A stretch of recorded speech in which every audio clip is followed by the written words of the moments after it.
Olá e boas-vindas a mais um Mergulho Profundo. É um enorme prazer contar com a companhia de quem nos ouve para mais uma exploração que promete ser bem instigante. Na nossa análise de hoje, nós vamos entrar num território, digamos, fascinante. Muito fascinante. Sim, é um tema que mistura uma dose bem pesada de burocracia governamental, um toque que é quase inevitável de drama familiar e, por incrível que pareça, até mesmo situações de puro desespero que parecem saídas de filmes de ação. Uhum, com certeza. Nós vamos falar sobre a mecânica jurídica da vida após a morte. Ou, para usar a linguagem mais técnica das nossas fontes de hoje, vamos desbravar o complexo mundo das sucessões e dos testamentos. É um tema riquíssimo. À primeira vista, o assunto costuma parecer um pouco árido, denso ou até excessivamente mórbido para a maioria das pessoas. Ninguém gosta muito de planejar o próprio fim, afinal. Nossa, nem me fale. Pois é, mas quando começamos a olhar de perto as engrenagens de como a lei organiza a vontade final de um indivíduo, nós percebemos que o sistema jurídico funciona como um espelho incrível da nossa própria sociedade. E de como lidamos com o patrimônio, certo? Exato. Nossas fontes de hoje são baseadas nas regras detalhadas do capítulo 11 sobre sucessões no direito civil brasileiro.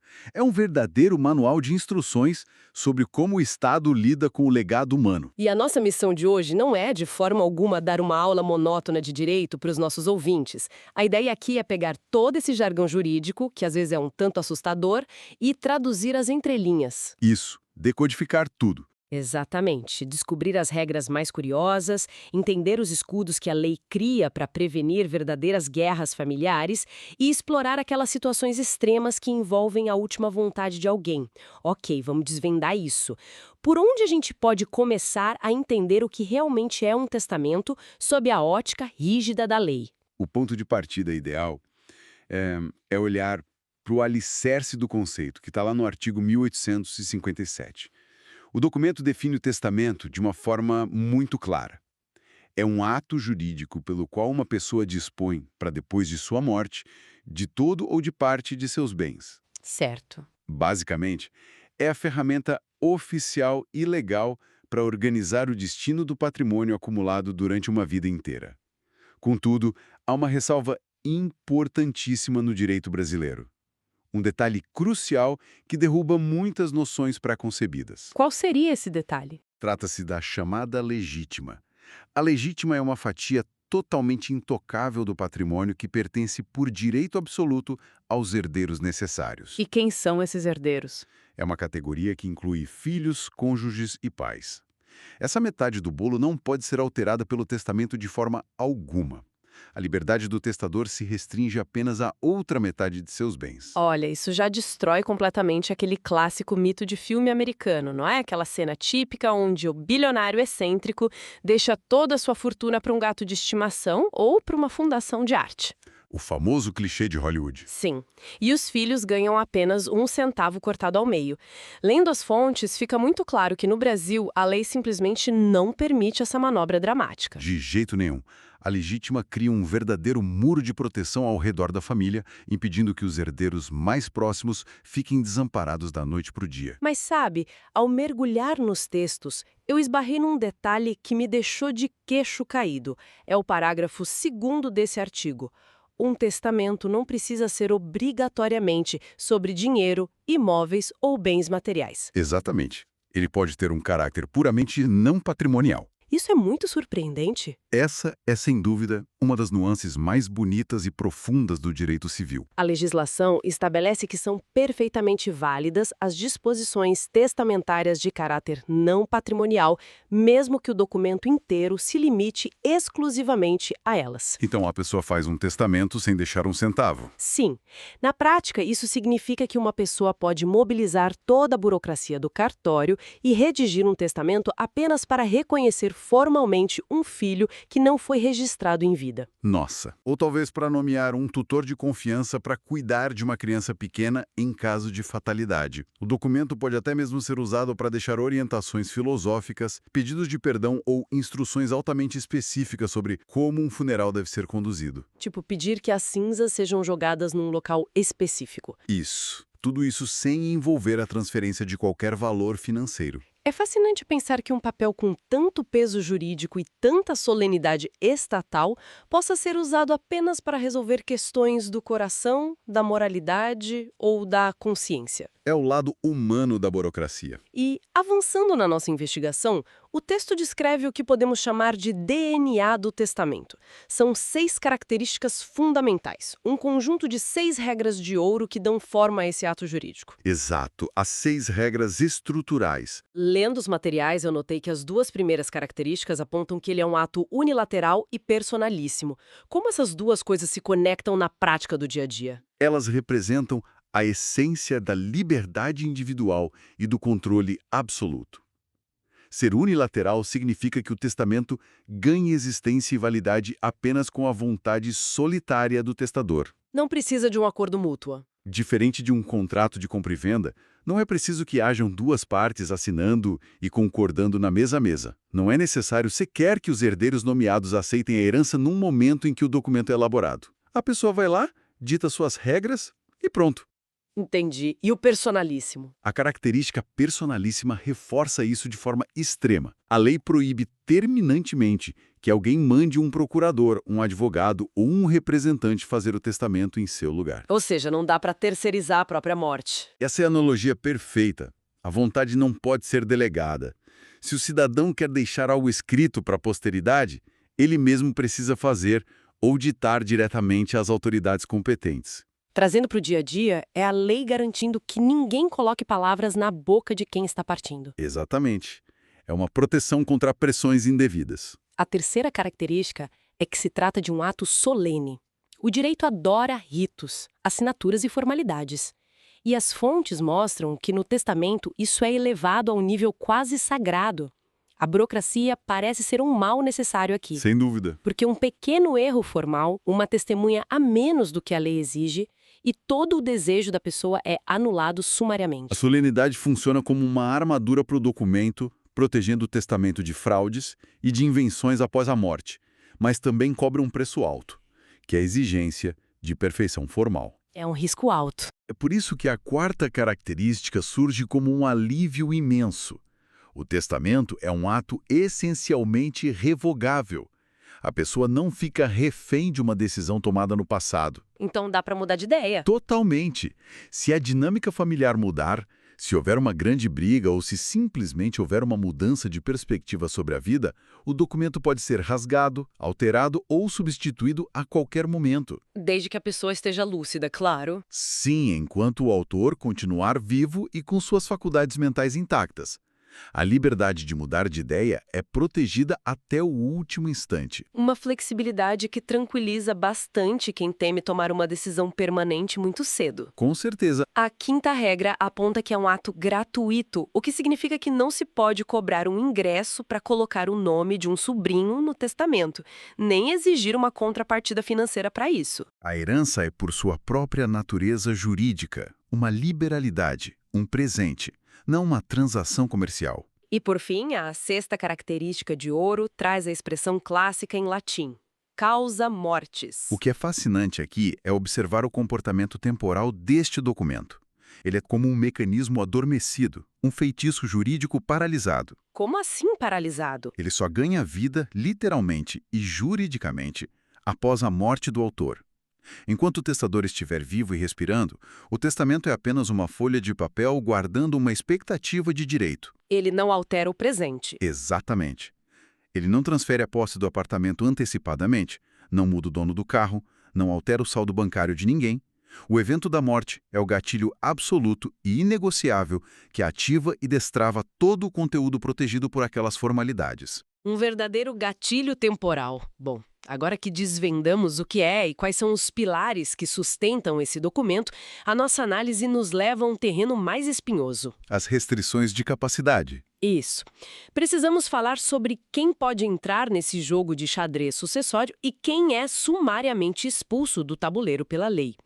As fontes discutem a chamada capacidade testamentária. É uma parte cheia de surpresas. E sobre a capacidade ativa, que é quem tem o poder de ditar as regras e redigir o próprio testamento, há um fato nas fontes que, honestamente, me pegou totalmente desprevenida.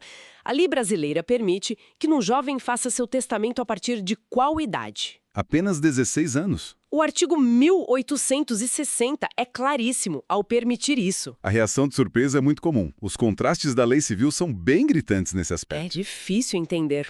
Como o sistema justifica entregar tanto poder para alguém tão jovem? Pensemos bem.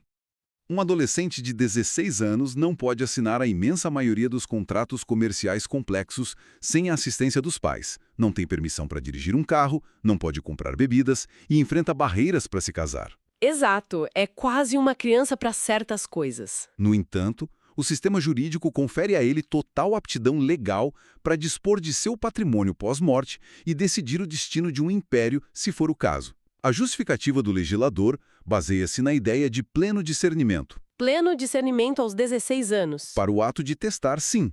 Entende-se que, nessa idade, o indivíduo já possui maturidade suficiente para compreender o que significa a própria mortalidade e o que é o ato de presentear alguém com seus bens após a partida. A regra geral de incapacidade foca primariamente nos menores de 16 anos ou naqueles que não conseguem expressar uma vontade lúcida no momento da redação. E sobre o outro lado da moeda, a capacidade passiva.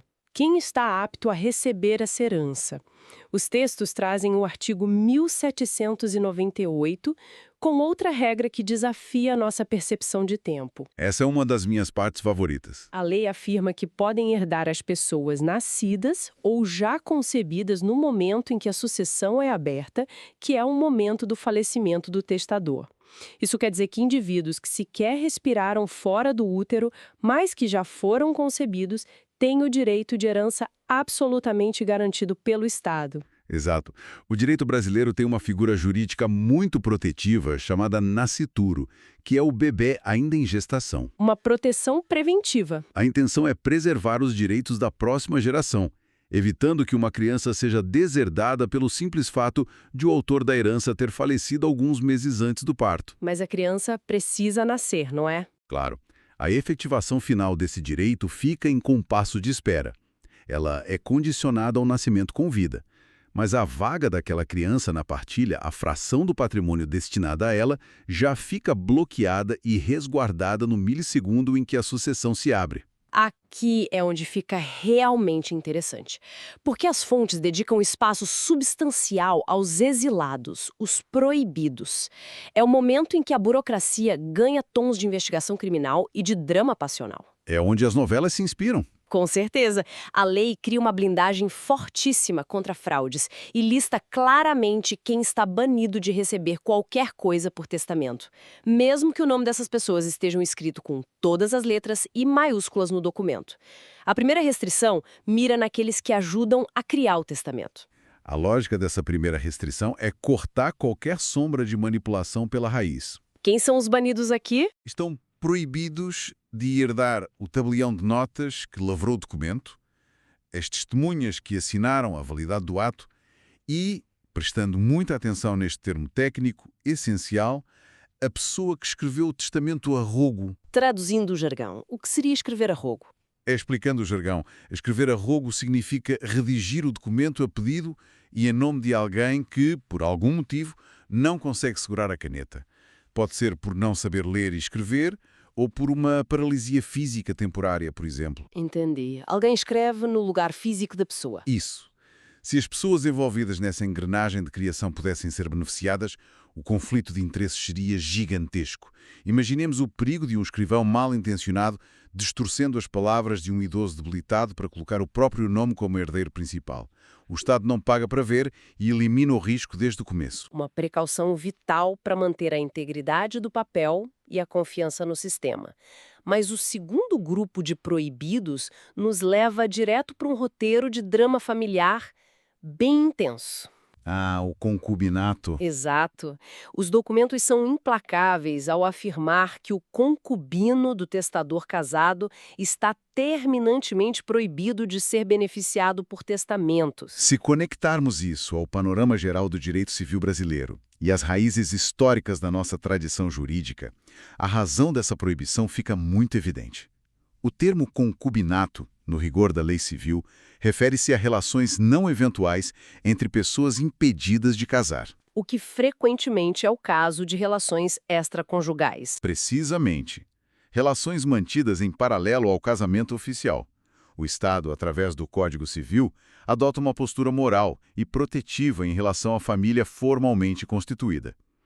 A legislação impede que o patrimônio familiar, construído muitas vezes com o esforço conjunto do casal, seja desviado sorrateiramente. Através de um testamento oculto, por exemplo. Sim, para uma pessoa fora da relação conjugal oficial.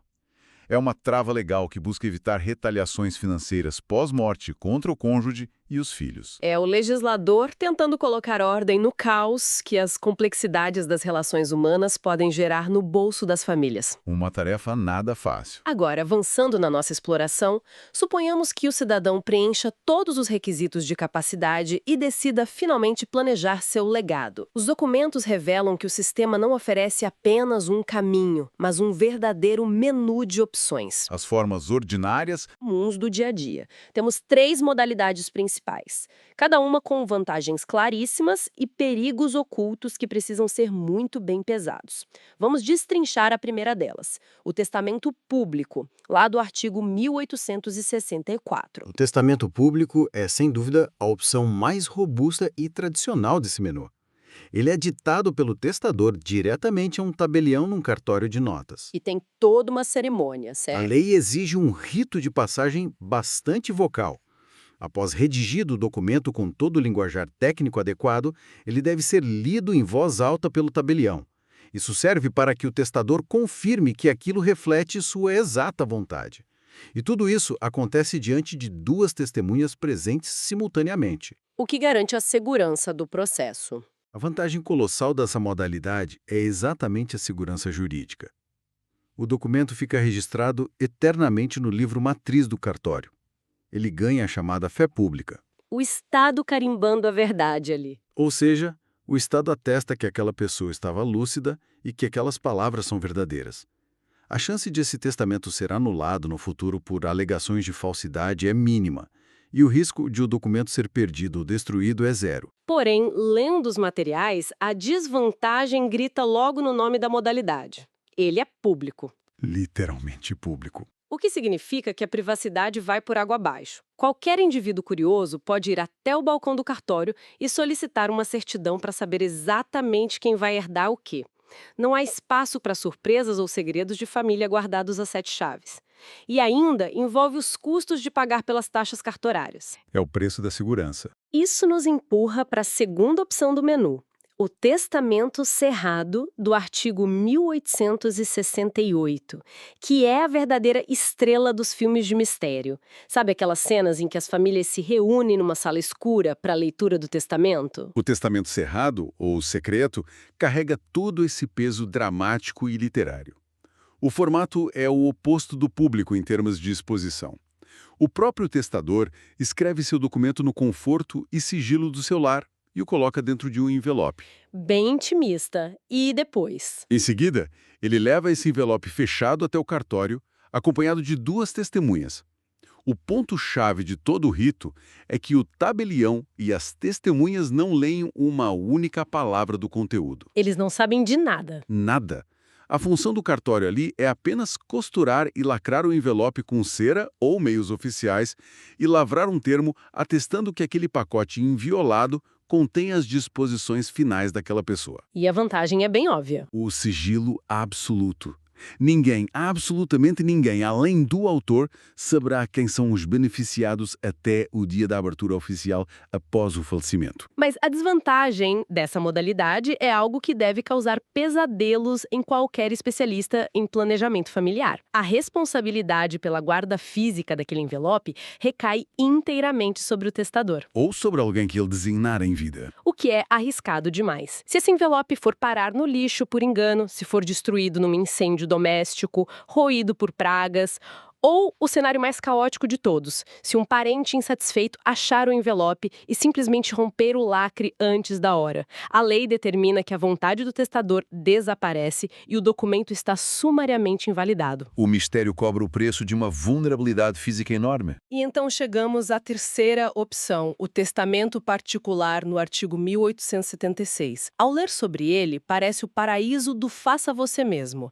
Rápido, barato e sem burocracia de balcão. Essa é uma percepção perigosíssima que engana muita gente, viu? Engana mesmo. Muito. O testamento particular é redigido de próprio punho ou digitado pelo testador em casa, sem qualquer intervenção, carimbo ou supervisão de um cartório. Bem independente. O rito exige apenas que ele seja lido em voz alta pelo autor e assinado na presença de 3 testemunhas, que também assinam o papel na hora. Parece simples. É verdade que a grande atração dessa modalidade é a simplicidade extrema e o fato de não custar absolutamente nada financeiramente. Mas nossos materiais alertam que essa facilidade inicial se transforma numa armadilha colossal, um verdadeiro campo minado para os herdeiros no momento em que o testador falece. Porque essa facilidade cobra um preço tão caro no final das contas. Porque o documento não tem a fé pública imediata do Estado.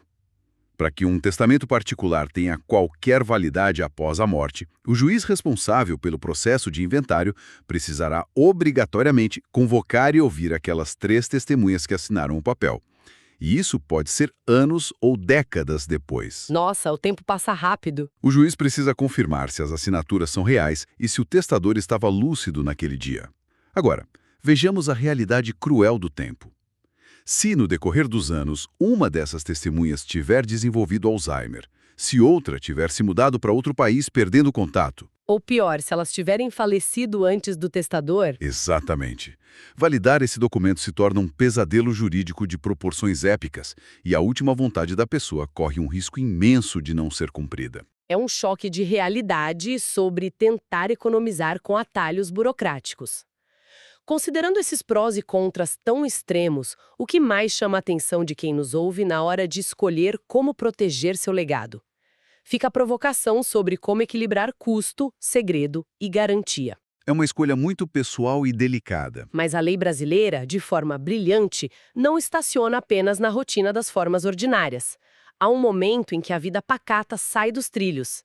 As fontes nos convidam a mudar o foco e explorar cenários de pura adrenalina e risco extremo, as formas especiais de testamento. Sim, é o legislador demonstrando uma imensa capacidade de prever o imponderável. O Estado deve ter pensado nas piores situações possíveis. O Estado se perguntou: e quando o cidadão se depara com a iminência da morte, mas está isolado da civilização? Sem acesso a um pedaço de papel formal, a um tabelião ou a uma estrutura mínima de conselho legal. Para lidar com a urgência do desespero, os códigos criaram mecanismos excepcionais: o testamento marítimo, o aeronáutico e o militar. Vamos imaginar o pânico a bordo de um navio no meio de uma tempestade colossal em alto mar, prestes a afundar. Ou a tensão num avião comercial enfrentando uma falha crítica nos motores com perda de altitude. Situações de vida ou morte em minutos. As regras dos artigos 1888 e 1889 tratam especificamente de como agir no meio desse caos. A bordo de embarcações ou aeronaves, sejam elas civis, comerciais ou militares, o comandante adquire um poder gigantesco, quase divino perante a lei. Nessas situações de perigo agudo ou isolamento, a legislação transforma o comandante da embarcação, ou uma pessoa diretamente designada por ele, no caso da aeronave, num verdadeiro tabelião de notas improvisado de emergência. Ele assume a burocracia no meio do caos. A autoridade máxima a bordo tem o poder e o dever de ouvir a declaração de última vontade do passageiro ou do tripulante que se sinta em perigo de vida. O ato é registrado no diário de bordo, diante de 2 testemunhas, tentando replicar, dentro do limite do possível, as formalidades públicas ou cerradas para garantir que aquela vontade derradeira seja salva antes de uma possível tragédia. A adaptação da lei à realidade física e ao desespero humano é incrível, mas o cenário descrito para o testamento militar, no artigo 1893, consegue superar a intensidade dramática. O cenário de guerra traz regras próprias. As fontes descrevem cópias das Forças Armadas mobilizadas em campanha de guerra, praças isoladas por cercos inimigos ou unidades combatentes que tiveram suas comunicações completamente cortadas com o resto do mundo. No calor das trincheiras, a formalidade diminui drasticamente. A prioridade é registrar a vontade de quem defende o país. O testamento pode ser feito de forma bem rápida perante 2 ou 3 testemunhas. E há um detalhe humanitário poderosíssimo no texto da lei. Se o testador, que é o soldado, estiver gravemente ferido em combate a ponto de não conseguir sequer segurar uma caneta para assinar seu nome, a lei permite que uma das testemunhas assine por ele, atestando o seu desejo final. É um momento exato em que a frieza habitual da lei cede espaço e reconhece a vulnerabilidade absoluta do ser humano perante a destruição e a morte iminente. Tenta-se garantir a dignidade no último suspiro. É quase poético. Quintados apontados pelas nossas fontes, a legislação implanta um mecanismo de segurança temporal chamado caducidade. O que seria essa caducidade? A lei diz que esses testamentos emergenciais não foram desenhados para durar para sempre e virar documentos definitivos guardados no fundo de uma gaveta. Eles nascem com um prazo de validade bastante curto, que está intimamente atrelado à sobrevivência da pessoa àquela situação de perigo. O temido relógio da caducidade. Como essa contagem regressiva afeta a vida de quem fez o testamento marítimo ou aeronáutico, por exemplo, e acabou escapando com vida do acidente? A mecânica de proteção do sistema funciona da seguinte forma. Se a pessoa não falecer durante a viagem fatídica, sobreviver ao evento extremo e conseguir desembarcar em terra firme, Num lugar seguro, digamos. num local onde ela possa finalmente ter acesso regular a um cartório ou a profissionais da área legal, um cronômetro é acionado. Ela terá exatamente 90 dias ininterruptos para redigir um testamento ordinário, seja ele público, cerrado ou particular, ratificando tudo aquilo que disse no momento de pânico. E se passar esse prazo? Se passarem os 90 dias e o cidadão permanecer inerte e não tomar providências, aquele testamento especial feito no navio ou avião caduca automaticamente. A validade dele é zerada. Uau! E para o militar? A lógica para o militar é quase idêntica. Se o soldado sobreviver à campanha militar, ou se recuperar integralmente dos ferimentos de guerra e não validar a sua vontade durante o tempo de paz subsequente, o documento de trincheira perde todo o seu valor jurídico. É a lei atuando como um salva-vidas no meio do desespero, mas exigindo que o beneficiado confirme todas as suas escolhas quando as águas se acalmarem. Isso levanta uma questão importante sobre a profunda filosofia comportamental por trás da legislação civil. Qual seria a reflexão aqui? O direito brasileiro tem a sensibilidade de abraçar e validar a urgência gerada pelo medo da morte iminente. Mas, simultaneamente, o sistema sabe perfeitamente que as decisões tomadas em estado de choque, sobre a sombra do pânico, muitas vezes não refletem a vontade ponderada e madura cultivada ao longo de uma vida inteira. O medo altera as nossas prioridades, não é? Daí surge a necessidade inegociável de uma ratificação posterior com a mente limpa e clara, bem longe das garras do perigo. Então, o que tudo isso significa para quem mergulhou nestas regras conosco hoje? Nós começamos nossa investigação olhando para o que pareciam ser regras extremamente frias e burocráticas sobre transferência de propriedades e carimbos cartorários. E descobrimos muita humanidade. Exato. Ao virar as páginas, acabamos esbarrando em histórias incrivelmente humanas. A tentativa de proteger descendentes de conflitos extraconjugais, adolescentes exercendo o poder de adultos para planejar o império do futuro e até mesmo marinheiros ou militares lutando contra o tempo para garantir que a voz não seja apagada pela morte. É a vida em suas formas mais intensas, moldando o direito. O testamento se revela muito mais do que um papel. Ele é uma ferramenta poderosa e altamente estruturada. Ele confere ao cidadão um controle que beira o absoluto sobre o destino final de seu legado material e também moral, mas essa prerrogativa não sai de graça. Tem um custo de submissão às regras. Em troca do poder de cruzar a barreira do tempo, o Estado exige de todos uma obediência cega, quase devota, às formas e ritos ditados pela lei. Seja declarando verdades aos quatro ventos no balcão de um cartório público, seja guardando os mais profundos segredos, as 7 chaves, num envelope costurado. Ou buscando testemunhas no convés de um navio prestes a afundar. Exato, ou arquitetando o destino de sua fortuna logo aos 16 anos de idade. É fascinante. Exato. E como um pensamento final para deixarmos ecoando na mente de nossos ouvintes. Algo para levarmos além das linhas limitadas do nosso Código Civil. Já que descobrimos com surpresa logo no início que um testamento pode ser inteiramente focado em questões não patrimoniais. Sem envolver nenhuma moeda ou propriedade. Imaginemos a seguinte cena hipotética. Um indivíduo decidindo usar todo o imenso peso da burocracia estatal e toda a solenidade exigida pela lei, contratando testemunhas e optando deliberadamente pela modalidade do testamento cerrado, aquele envelope inviolável. O mais misterioso. Mas ele faz isso não para distribuir lotes de terra ou contas bancárias.